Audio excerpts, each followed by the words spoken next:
ये क्या अनर्थ करने जा रहे हो? रात में शव जलाने से बहुत बड़ा पाप हो जाएगा। चले जाओ वापस। कुछ अशुभ होने वाला है। मुझे डर लग रहा है। भागो, ये प्रेत है। मृत्यु इस सृष्टि का वो इकलौता सत्य है जिसे कोई टाल नहीं सकता। जो जन्मा है उसे एक ना एक दिन इस शरीर को त्यागना ही है। लेकिन क्या आपने कभी सोचा है कि हिंदू धर्म में किसी भी इंसान का अंतिम संस्कार यानी दाह संस्कार सूर्यास्त के बाद क्यों नहीं किया जाता? क्या होता है उस जीवात्मा के साथ जिसका शरीर रात के अंधेरे में पंच तत्वों में विलीन किया जाए? क्या सच में रात में चिता जलाने से आत्मा को कभी मोक्ष नहीं मिलता? क्या सच में वह हमेशा के लिए प्रेत योनि में भटकती रह जाती है? अगर मृत्यु का समय किसी के हाथ में नहीं है, तो फिर अंतिम संस्कार के लिए सूरज के ढलने का इंतजार क्यों किया जाता है? आज हम गरुड़ पुराण के उस गढ़ रहस्य और उस प्राचीन कथा को जानेंगे जो स्वयं भगवान श्री कृष्ण ने पक्षीराज गरुड़ को सुनाई थी।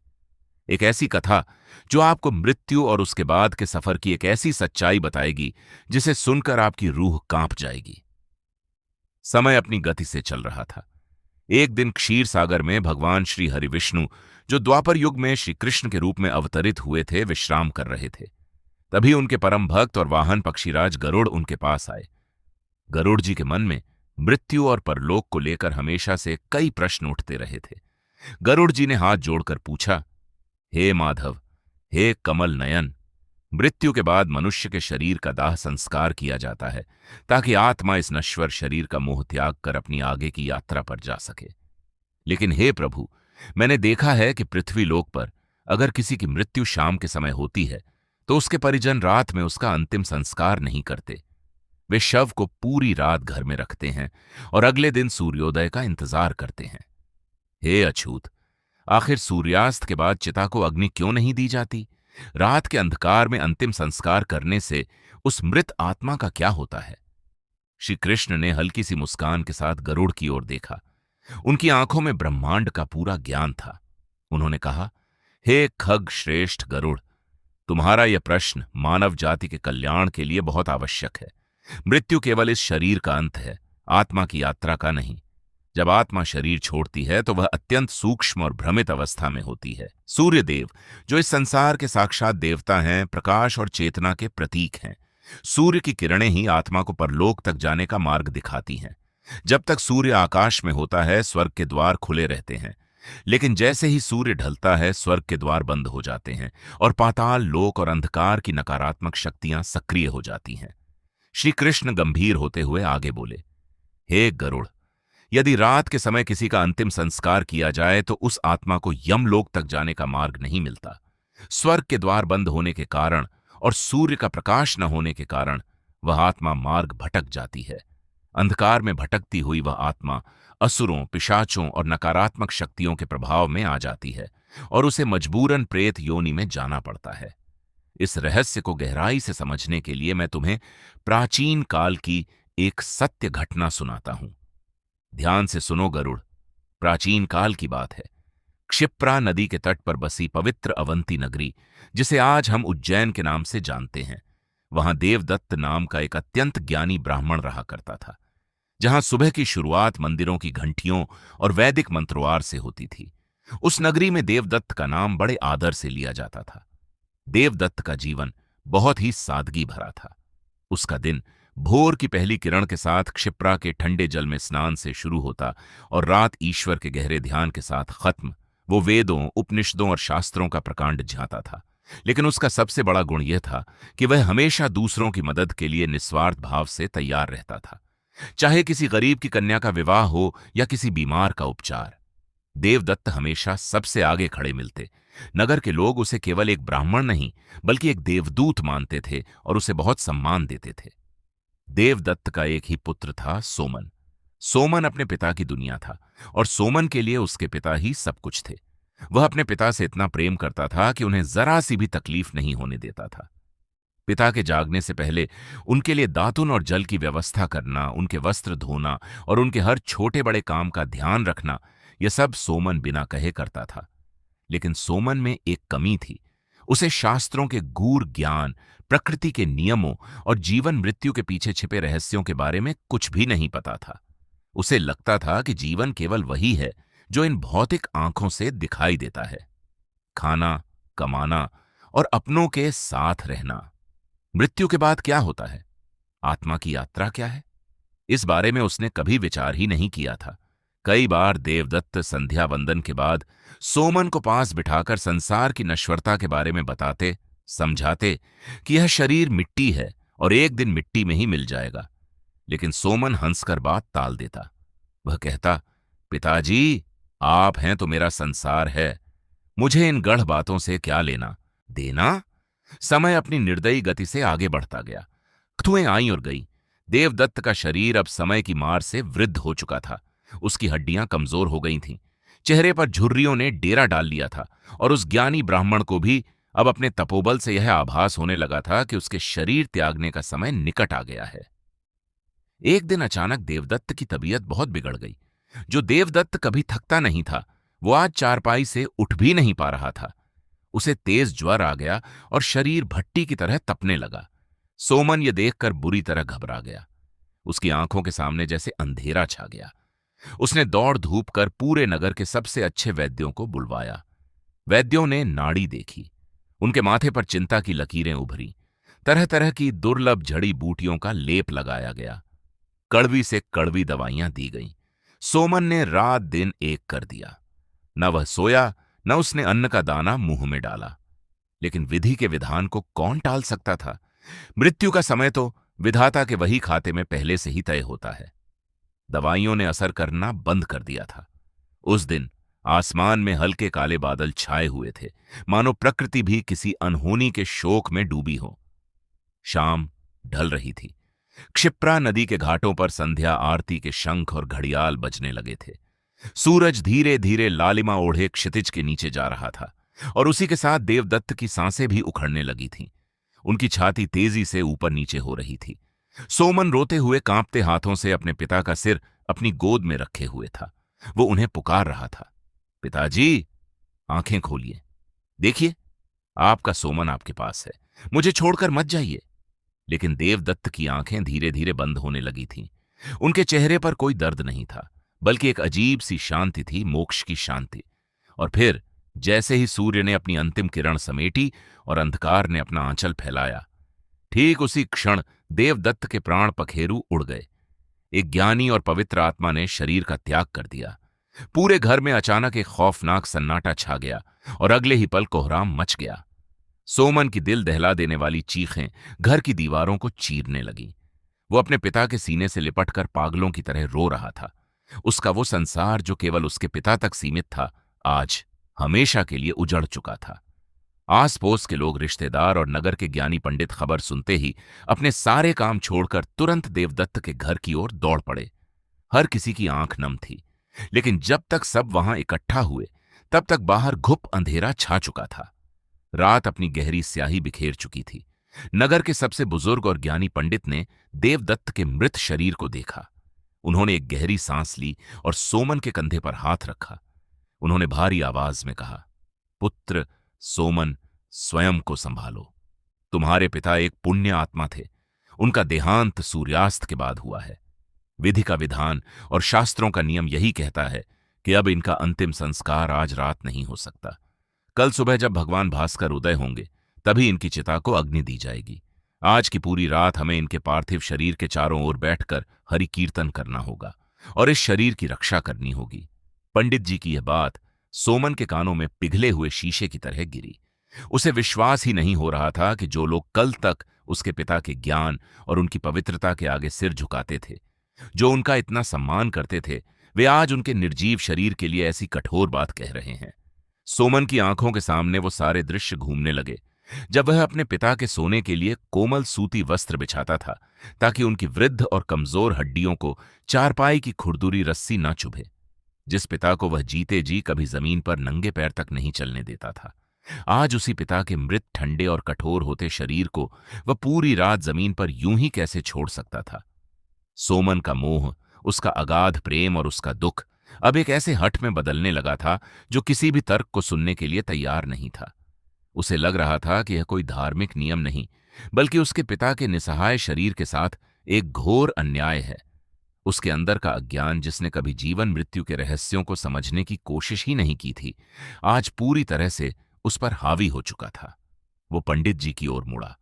उसकी आंखें रो रो कर लाल अंगारे जैसी हो गई थीं और उसकी आवाज में एक अजीब सा आक्रोश था। वो रोते हुए बोला, नहीं, यह कैसे संभव है? मैं अपने पिता को इस अवस्था में रात भर इस ठंडी और कठोर जमीन पर नहीं छोड़ सकता। उनका शरीर पहले ही ज्वर से इतना टूट चुका है। वह कष्ट में है। आप लोग ये कैसी बातें कर रहे हैं? जब मृत्यु आने का कोई निश्चित समय नहीं होता, मौत किसी भी पल आ सकती है। तो फिर अंतिम संस्कार के लिए सूरज के निकलने का इंतजार क्यों? मेरे पिता ने अपना पूरा जीवन दूसरों की भलाई में लगा दिया। क्या ईश्वर ऐसे पुण्यात्मा के लिए अपने नियम नहीं बदल सकता? मैं अब भी इसी रात, इसी पल उनका अंतिम संस्कार करूंगा, ताकि उनकी आत्मा को इस मृत शरीर के बंधन से तुरंत शांति मिल सके। वहां मौजूद सभी पंडितों और बुजुर्गों ने एक दूसरे की ओर निराशा भरी नजरों से देखा। उन्होंने सोमन को शांत करने की कोशिश की, उसे बहुत समझाया। मुख्य पंडित जी ने आगे आकर सोमन के सिर पर हाथ फेरते हुए कहा, पुत्र, हम तुम्हारा दुख समझते हैं, लेकिन भावनाओं के इस तूफान में बहकर प्रकृति, ब्रह्मांड और धर्म के उन अटल नियमों को मत तोलो जो सदियों से तय हैं। मृत्यु केवल इस 5 भौतिक शरीर का अंत है। ये एक वस्त्र के त्यागने जैसा है, लेकिन आत्मा का अंत नहीं होता। शरीर से निकलने के बाद आत्मा की यात्रा बहुत लंबी, सूक्ष्म और अत्यंत कठिन होती है। इसे इस तरह समझो, सोमन जैसे कोई अनजान और निहत्था यात्री किसी घने, भयानक और अनजान जंगल में खो जाए। जब तक आसमान में सूर्य का प्रकाश रहता है, उसे पेड़ पौधे, रास्ते और पगडंडियां साफ दिखाई देती हैं। उसे पता होता है कि उसे किस दिशा में जाना है और वह अपनी सुरक्षित मंजिल की ओर बढ़ सकता है। लेकिन जैसे ही सूरज ढलता है, दिन की रोशनी खत्म होती है और रात का डरावना अंधकार छाता है, वह यात्री तुरंत रास्ता भटक जाता है।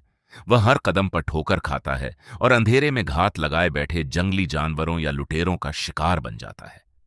पंडित जी ने अपनी बात को और गहराई से समझाते हुए कहा, सोमन, भगवान सूर्य केवल उजाला देने वाले प्रकाश के स्रोत मात्र नहीं है। वे साक्षात चेतना हैं। वे परब्रह्म के नेत्र हैं और इस ब्रह्मांड में आत्मा के सबसे बड़े मार्गदर्शक हैं। मृत्यु के बाद सूर्य की किरणें ही उस सूक्ष्म आत्मा को एक सुनहरे धागे की तरह पकड़कर परलोक तक जाने का सही रास्ता दिखाती हैं। जब तक सूर्य आकाश में अपने रथ पर विराजमान होता है, स्वर्ग के और परलोक के द्वार सभी आत्माओं के लिए खुले रहते हैं। जैसे दिन ढलने पर एक राजा अपने महल के मुख्य द्वार बाहरी खतरों और सुरक्षा के लिए बंद कर देता है, ठीक वैसे ही सूर्यास्त के बाद स्वर्ग के द्वार भी बंद हो जाते हैं। और तब जब सूर्य का सात्विक प्रकाश नहीं होता, तब मृत्युलोक और पाताल लोक के बीच की नकारात्मक, तामसिक और आसुरी शक्तियां अपनी पूरी ताकत के साथ बहुत बलवान हो जाती हैं। वे रात के अंधेरे में ही अपना साम्राज्य फैलाती हैं। पंडितों ने सोमन को अंतिम और सबसे कठोर चेतावनी देते हुए कहा, अगर तुमने रात के समय इस अभेद्य अंधकार में चिता जलाई, तो स्वर्ग के द्वार बंद होने और दिशा का ज्ञान न होने के कारण तुम्हारे पिता की आत्मा अनंत शून्यता में रास्ता भटक जाएगी। अंधकार में भटकती हुई उस अकेली और असहाय आत्मा को शशान में रात के समय विचरण करने वाली बुरी शक्तियां, पिशाच और दानव जकड़ लेंगे, और तुम्हारे पिता जो इतने महान, ज्ञानी और पुण्यात्मा थे, उन्हें शांति मिलने के बजाय हमेशा हमेशा के लिए एक अत्यंत कष्टदायी प्रेत योनि में भटकना पड़ेगा। इसलिए हठ मत करो सोमन, अपने पिता के भले के लिए सुबह होने की प्रतीक्षा करो। लेकिन सोमन मोह और अज्ञानता में पूरी तरह अंधा हो चुका था। उसे ज्ञान की बातें अब कोरी बकवास लग रही थीं। उसे केवल अपना दुख, अपनी जिद और अपने पिता के ठंडे पड़ते शरीर का मोह दिखाई दे रहा था। उसने किसी की एक नहीं सुनी। उसने अपनी हठ में बड़ों के खड़े विरोध के बावजूद उसी रात बांस काटे, अपने पिता की अर्थी तैयार की और कुछ डरे सहमे रिश्तेदारों को मजबूर करके उनके साथ श्मशान की ओर चल पड़ा। रात का घुप अंधेरा था। अवंती नगरी की गलियां सुनी थीं। क्षिप्रा नदी के किनारे बसे श्मशान घाट पर एक ऐसा डरावना सन्नाटा पसरा हुआ था जो हड्डियों में सिहरन पैदा कर दे। अमावस्या जैसी उस काली रात में केवल श्मशान के कुत्तों की लंबी आवाज में रोने की मनहूस आवाजें गूंज रही थीं और बरगद के पुराने पेड़ों से टकराती तेज ठंडी हवाओं की डरावनी साया साया आ रही थी। श्मशान का वह खौफनाक और वीरान माहौल किसी के भी दिल में दहशत पैदा करते। लेकिन सोमन जैसे किसी वशीकरण में था। उसने कांपते हाथों से लकड़ियां छीनी और अपने पिता के पार्थिव शरीर को चिता पर लिटाया। उसने विधि विधान जैसे ही देवदत्त का शरीर जलकर राख हुआ, उनकी पवित्र और सूक्ष्म आत्मा अपने उस मृत शरीर के बंधन से आजाद तो हुई, लेकिन वह ऊपर की ओर यानी स्वर्ग के प्रकाश की ओर नहीं जा सकी, क्योंकि आसमान में सूर्य का वह मार्गदर्शक प्रकाश नहीं था और सूर्यास्त के कारण स्वर्ग के द्वार पूरी तरह से बंद हो चुके थे। देवदत्त की वह निराकार आत्मा श्मशान के उसी घने दमघोंटू और भयानक अंधेरे में बीच में ही खड़ी रह गई। उसे कुछ समझ नहीं आ रहा था कि उसे किस दिशा में जाना है। यमदूत भी उसे लेने नहीं आ सके, क्योंकि सूर्यास्त के बाद मृत्युलोक से यमलोक तक जाने वाला वह दिव्य संपर्क मार्ग अंधकार में डूबकर कट जाता है। आत्मा पूरी तरह से अकेली और दिशाहीन हो चुकी थी। तभी श्मशान के उस काले अंधेरे में भटकने वाली बुरी, भूखी और तामसिक शक्तियों ने उस नई और भटकती हुई पवित्र आत्मा को महसूस कर लिया। उन काली परछाइयों ने देवदत्त की आत्मा को चारों ओर से घेर लिया। वे उसे खींचने लगी। देवदत्त की आत्मा उस भयानक पीड़ा में खींचती रही, अपने पुत्र सोमन को पुकारती रही, उसे मदद मांगती रही, लेकिन कोई जीवित मनुष्य उस सूक्ष्म जगत की आवाज नहीं सुन सकता था। चिता के पास बैठा सोमन अपने पिता की राख को देखकर रो रहा था, इस बात से पूरी तरह अनजान कि उसने क्या अनर्थ कर दिया है। सूर्य का मार्गदर्शक प्रकाश न मिलने के कारण देवदत्त की महान आत्मा को मुक्ति नहीं मिली और वह अनंत अंधकार में धकेल दी गई। वह प्रेत योनि में चली गई। वतों को सोमन की नींद अचानक बिना किसी आहट के खुल जाती। उसे अक्सर ऐसा महसूस होता जैसे कमरे के उसी घने अंधेरे कोने में खड़े होकर कोई उसे एकटक घूर रहा है। लेकिन फिर चीजें और भी भयानक और स्पष्ट होने लगी। एक रात सोमन अत्यंत मानसिक थकावट के कारण गहरी नींद में था। तभी उसे खौफनाक सपना आया, जो सपने से ज्यादा एक डरावना सच महसूस हो रहा था। उसने देखा कि उसका पिता देवदत्त एक ऐसे घोर और अनंत अंधकार में फंसा हुआ है जहां प्रकाश की एक किरण तक नहीं पहुंच पा रही। देवदत्त का वो शांत और तेजवान चेहरा अब भयानक दर्द, भूख और यातना से विकृत हो चुका है। उनके बाल बिखरे हुए हैं और वे भटकी हुई डरावनी और विभत्स आत्माओं की एक विशाल भीड़ के बीच असहाय खड़े हैं। देवदत्त बुरी तरह रो रहे थे। उनके आंसू रुकने का नाम नहीं ले रहे थे। उन्होंने अपनी लाल और धंसी हुई आंखों से सोमन की ओर देखते हुए एक ऐसी दर्द भरी आवाज में पुकारा जो सीधे सोमन की रूह को चीर गई। पुत्र सोमन, तुमने यह क्या किया? तुमने मेरे पार्थिव शरीर को रात के उस अपवित्र अंधकार में अग्नि क्यों दी? तुमने अपनी झूठी ममता में मुझे स्वर्ग जाने से रोक दिया। देखो मेरी यह दुर्दशा। मैं इस अंधकार से, इस भूल भुलैया से बाहर नहीं निकल पा रहा हूं। मुझे मुक्ति नहीं मिली है। सोमन, मैं प्रेत बन गया हूं। ये आसुरी शक्तियां मुझे खींच रही हैं। मुझे बचा लो पुत्र, मुझे इस नर्क से आजाद करो। पिताजी सोमन एक भयानक चीख मारकर अपने बिस्तर से उठ बैठा। घर की बची खुची शांति भी पूरी तरह नष्ट हो गई। अब उसके अज्ञान का पर्दा पूरी तरह फट चुका था। उसे समझ में आने लगा था कि पंडित जी की वह बातें कोई अंधविश्वास या ढोंग नहीं, बल्कि एक अटल और कठोर सत्य थी। उसे अपनी उस भयानक गलती और हठ का गहरा एहसास हुआ, जिसकी इतनी बड़ी और खौफनाक कीमत उसके निर्दोष पिता चुका रहे थे। अगली ही सुबह आसमान में सूरज की पहली किरण निकलते ही सोमन पागलों की तरह नंगे पैर भागता हुआ उन्हीं बुजुर्ग और ज्ञानी पंडित जी के घर पहुंचा, जिनकी बात और चेतावनी उसने उस मनहूस रात अहंकार में ठुकरा दी थी। सोमन बिना कुछ सोचे समझे सीधे उनके पैरों में गिर पड़ा। वह जमीन पर सिर पटक पटक कर फूट फूट कर रो रहा था। मुझे क्षमा कर दें पंडित जी, मुझे बचा लें। मैं मूर्ख था, मैं अज्ञानी था। मैंने आपके ज्ञान का अपमान किया, आपकी बात नहीं मानी और अपनी झूठी हठ में अपने पिता का अंतिम संस्कार सूर्यास्त के बाद कर दिया। कल रात मेरे पिता मेरे सपने में आए थे। वह रो रहे थे, वह बुरी तरह तड़प रहे थे। वह कह रहे थे कि उन्हें मुक्ति नहीं मिली है और वह प्रेत बन गए हैं मेरे ही हाथों। मैंने अपने ही देवतुल्य पिता को हमेशा हमेशा के लिए नर्क में धकेल दिया। पंडित जी ने एक गहरी और लंबी सांस ली। उनकी आंखों में भी सोमन की इस दयनीय हालत के लिए बहुत दया थी, लेकिन प्रकृति और कर्मों के उन अटल नियमों के सामने वे भी पूरी तरह बेबस थे। उन्होंने झुककर कांपते हुए सोमन को जमीन से उठाया और भारी स्वर में कहा, सोमन, हमने तुम्हें रोका था। हमने तुम्हें बार बार चेतावनी दी थी कि प्रकृति, ब्रह्मांड और शास्त्रों के नियम मनुष्य की भावनाओं और हठ से नहीं चलते। सूर्य ही आत्मा का एकमात्र मार्गदर्शक है और रात का अंधकार पिशाचों और आसुरी शक्तियों का समय है। रात के समय अग्नि देने से तुमने अपने पिता की पवित्र आत्मा को उन्हीं अंधकार के राक्षसों को सौंप दिया। अब वे प्रेत योनि में घोर कष्ट भोग रहे हैं। सोमन ने गिड़गिड़ाते हुए कहा, पंडित जी, मेरे पिता ने जीवन भर दूसरों का भला किया है। उन्होंने हमेशा धर्म का पालन किया है। मेरी गलती की सजा उन्हें नहीं मिलनी चाहिए। कृपया मुझे कोई मार्ग बताइए, चाहे मुझे इसके लिए अपने प्राण ही क्यों ना देने पड़े। मैं उनका उद्धार करना चाहता हूं। सोमन फूट फूट कर रो रहा था। उसके आंसुओं से पंडित जी के चरण भीग गए थे। वो एक ऐसा पुत्र था जो अपने अज्ञान के कारण अपने ही भगवान समान पिता का कातिल बन बैठा था। पंडित जी ने शांत होकर गहरी करुणा के साथ कहा, पुत्र, सनातन धर्म में हर भूल हर पाप का प्रायश्चित मौजूद है। तुम्हारे पिता वास्तव में एक महान पुण्य आत्मा थे।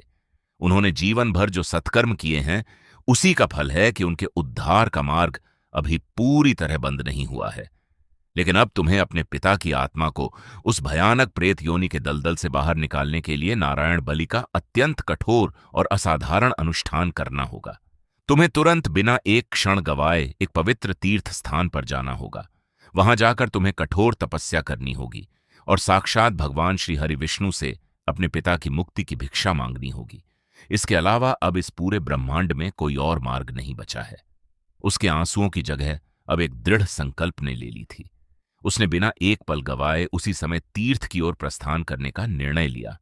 सोमन अपनी यात्रा पर निकल पड़ा। यह यात्रा केवल कुछ मीलों की या किसी एक नगर से दूसरे नगर की नहीं थी। यह उसके जीवन के सबसे बड़े पश्चाताप की यात्रा थी। उसने अपने पैरों से खड़ाव उतार फेंके। नंगे पैर, बिना कुछ खाए पिए वह तपती धूप, कंटीले जंगलों और उफनती नदियों को पार करता हुआ आगे बढ़ता रहा। अंततः कई दिनों की कठोर और दर्दनाक यात्रा के बाद वह एक अत्यंत पवित्र तीर्थ स्थल गया पर पहुंचा। वहां पहुंचकर उसने घाट पर बैठे विद्वान और सिद्ध ब्राह्मणों के सामने अपने पाप की पूरी व्यथा रो रो कर सुनाई। ब्राह्मण भी उस ज्ञानी देवदत्त की यह दुर्दशा सुनकर व्यथित हो गए। ब्राह्मणों ने सोमन को सबसे पहले गंगा के पवित्र जल में स्नान कर अपने शरीर और मन की शुद्धि करने को कहा और फिर विधिवत नारायण बलि का वह महाअनुष्ठान शुरू हुआ। नारायण बलि कोई साधारण पूजा, श्राद्ध या पिंडदान नहीं है। यह एक ऐसा तांत्रिक और वैदिक कर्म है जो सीधे परलोक की शक्तियों से जुड़ता है। ब्राह्मणों ने सोमन को बताया कि जब कोई आत्मा इस तरह अंधकार में भटक जाती है और प्रेत बन जाती है, तो कुशा घास, जो अत्यंत पवित्र मानी जाती है, का एक प्रतीकात्मक पुतला बनाया जाता है। उस पुतले में मंत्रों की असीम शक्ति से उस भटकी हुई, तड़पती हुई आत्मा का आह्वान किया जाता है। फिर साक्षात भगवान श्री हरि विष्णु, जो मोक्ष के प्रदाता हैं, उनकी विशेष पूजा की जाती है। क्योंकि इस ब्रह्मांड में केवल और केवल वही एक शक्ति है जो किसी आत्मा को प्रेत योनि के उस गहरे और अभेद्य अंधकार से बाहर खींच सकते हैं। यमराज भी जिनके आदेश से चलते हैं, उन श्री हरि की शरण में जाना ही अंतिम विकल्प था। घाट ठीक उसी क्षण सोमन को आभास हुआ कि उसके ठीक सामने कोई खड़ा है। उसने धीरे से अपनी आंखें खोलीं। उसके पिता देवदत्त उसके सामने खड़े थे, लेकिन इस बार उनके चेहरे पर कोई दर्द, कोई भूख या प्रेत योनि की कोई यातना नहीं थी। उन्होंने सफेद और अत्यंत चमकदार दिव्य वस्त्र धारण किए हुए थे और उनके चेहरे पर करोड़ों सूर्यों के समान एक असीम अलौकिक शांति थी। देवदत्त की आंखों में अपने पुत्र के लिए अथाह प्रेम था। उन्होंने मुस्कुराते हुए अपना पारदर्शी और प्रकाशमय हाथ सोमन के सिर पर रखा। उसे अपनी मूक भाषा में आशीर्वाद दिया कि पुत्र, तुमने मुझे मुक्त कर दिया। और फिर देखते ही देखते प्रकाश की एक अत्यंत तेज किरण के साथ वे ऊपर आसमान की ओर लुप्त हो गए। भगवान विष्णु की अपार कृपा और एक पुत्र के सच्चे कठोर पश्चाताप से देवदत्त की महान आत्मा अंततः प्रेत योनि की उन बेरियों से आजाद हो गई और उन्हें सम्मानपूर्वक पितृक की प्राप्ति हुई। कथा समाप्त कर जगत गुरु श्री कृष्ण ने अपने परम भक्त गरुड़ की ओर देखा। गरुड़, जो अब तक मंत्रमुग्ध होकर यह रहस्यमयी कथा सुन रहे थे, उनकी आंखों से आंसू बह रहे थे। वे भाव विभोर हो चुके थे। श्री कृष्ण ने अपनी गंभीर, मधुर और ज्ञानवर्धक आवाज में कहा, देखा तुमने गरुड़, यह सृष्टि कितनी सूक्ष्म और नियमबद्ध है। मनुष्य का यह जो भौतिक शरीर है, वह पंच तत्वों से बना है। पृथ्वी, जल, अग्नि, वायु और आकाश, इन सभी का सीधा संतुलन प्रकृति और इस अनंत ब्रह्मांड के नवग्रहों से जुड़ा है। इसे ऐसे समझो, ख्रेष्ठ जैसे एक बंद कमरे में रखा हुआ छोटा सा दीपक केवल उसी कमरे के एक सीमित हिस्से को रोशन कर सकता है, लेकिन सूरज का विशाल प्रकाश पूरे ब्रह्मांड को दिशा देता है, ऊर्जा देता है। सूर्य की किरणें कोई साधारण रोशनी नहीं है, वे एक ब्रह्मांडीय चुंबक की तरह होती हैं। जब दिन के समय किसी पार्थिव शरीर को विधि विधान से अग्नि दी जाती है, तो सूर्य की वह शक्तिशाली किरणें उस मृत शरीर से निकलने वाली सूक्ष्म आत्मा को अपनी ओर आकर्षित करके खींचकर उसे सीधे ऊर्ध्वलोक यानी ऊपर की ओर प्रकाश की यात्रा पर ले जाती हैं। परंतु हे गरुड़, जब सूर्यास्त हो जाता है तो इस प्रकृति में सात्विक गुण क्षीण हो जाते हैं और तामसिक गुण अपनी चरम सीमा पर बढ़ जाते हैं। रात का समय राक्षसों, पिशाचों और नकारात्मक शक्तियों के विचरण का समय होता है। यदि इस अंधकार भरे समय में किसी भी शरीर को अग्नि दी जाए तो आत्मा ऊर्ध्व लोक में जाने के बजाय पृथ्वी के भारीपन और तामसिक शक्तियों के कारण अंधकार में नीचे की ओर पाताल की ओर खींच जाती है। और फिर उस बेचारी आत्मा का वही हाल होता है जो अज्ञानतावश देवदत्त का हुआ था। शास्त्रों में यह भी विधान है गरुड़ कि यदि किसी कारणवश किसी व्यक्ति की मृत्यु शाम को हो जाए और शव को रात भर घर पर रखना पड़े तो उसे कभी भी एक पल के लिए भी अकेला नहीं छोड़ना चाहिए। उसके पास तुलसी का पवित्र पौधा, गंगा जल और सबसे जरूरी बात, उसके सिरहाने की तरफ तिल के तेल या घी का एक दीपक जलाकर रखना चाहिए जो रात भर बुझना नहीं चाहिए। वो दीपक कोई साधारण आग नहीं है, वह रात के समय भगवान सूर्य के प्रतिनिधि के रूप में काम करता है। उस दीपक का वह छोटा सा प्रकाश भी एक सुरक्षा कवच बना देता है ताकि रात की भयानक नकारात्मक शक्तियां उस मृत शरीर या उसके आसपास मंडरा रही उस घबराई हुई आत्मा पर कब्जा न कर सके। गरुड़ जी के मन में अब रत्ती भर भी कोई संशय नहीं बचा था। मृत्यु और अंतिम संस्कार के पीछे का यह इतना गहरा वैज्ञानिक और आध्यात्मिक विज्ञान उन्हें पूरी तरह समझ आ चुका था। उन्होंने हाथ जोड़कर नतमस्तक होकर भगवान श्री कृष्ण के चरण कमलों में प्रणाम किया और इस ज्ञान के लिए उनका आभार व्यक्त किया। तो दोस्तों, यह था वह बड़ा और सबसे प्रमुख कारण जिसकी वजह से हमारे हिंदू धर्म में सूर्यास्त के बाद कभी भी किसी भी परिस्थिति में दाह संस्कार नहीं किया जाता। हमारे शास्त्रों, वेदों और गरुड़ पुराण में लिखा हर एक नियम, हर एक परंपरा किसी न किसी गहरे विज्ञान और ब्रह्मांडीय आध्यात्मिक रहस्य से जुड़ा हुआ है। यह कोई पुराना अंधविश्वास या पंडितों की बनाई हुई मनग्रंथ कहानी नहीं है, बल्कि यह उस आत्मा की अंतिम यात्रा को सुरक्षित करने का एक बेहद सटीक और प्रमाणित तरीका है। मृत्यु के बाद का सफर बहुत ही जटिल, भटकाने वाला और लंबा होता है, और हमारी एक छोटी सी नासमझी मोह या जल्दबाजी किसी हमारे ही अपनों की आत्मा के लिए हमेशा हमेशा के लिए प्रेत योनि का भयंकर कारण बन सकती है। अगर आपको गरुड़ पुराण के इस महारहस्य और भगवान श्री कृष्ण की इस अद्भुत कथा ने गहराई से सोचने पर मजबूर किया है, तो इस परम ज्ञान को केवल अपने तक सीमित ना रखें। इसे अपने परिवार, अपने दोस्तों के साथ साझा करें और कमेंट में सच्चे दिल से जय श्री कृष्णा लिखें। सनातन धर्म के इन गूढ़ रहस्यों को जानना हर किसी के लिए जरूरी है। मिलते हैं अगली ऐसी ही रहस्यमयी और आध्यात्मिक जानकारी के साथ। जय श्री कृष्णा।